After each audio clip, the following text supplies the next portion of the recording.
kuhakikisha kwamba tunashirikiana kuhakikisha kwamba haki za kimsingi za binadamu zinalindwa.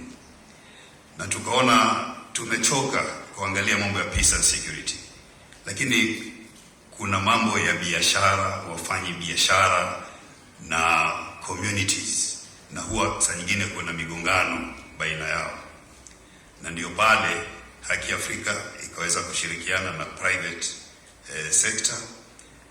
Tunashukuru Del Monte na communities around Murang'a, Kiambu, Machakos, kuhakikisha kwamba pia tunaangazia kwamba biashara zinafanywa kufuata haki za kimsingi na watu hawaumizwi na biashara ambazo zinafanywa, kila mtu anapata faida katika nchi.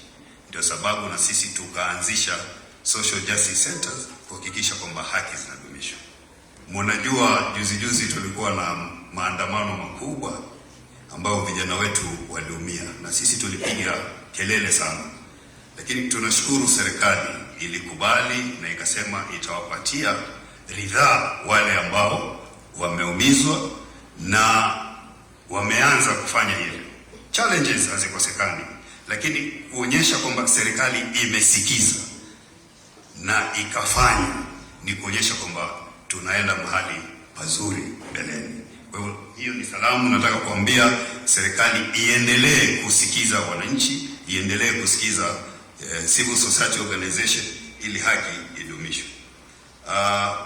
Leo kuna vitu vitatu muhimu vinafanyika kwa mara moja. Tumeshazungumza article 48, access to justice. Lakini pia legal aid ile inaanzishwa. Kuna ikiwa haikuwezekana mambo ya ADR. ADR ukiangalia katika katiba article 159 katika zile judicial principles ni kwamba wanahimiza sana kuwe na alternative dispute resolution. Watu wasiende kotini. Tuwe na culture na tabia ya kusuluhisha matatizo yetu nje ya koti under article 159.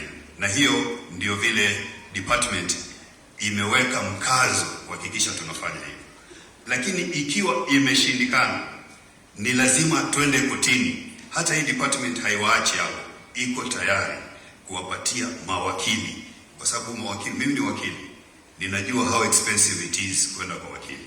Si kila mtu anaweza kupata wakili kumwakilisha kotini.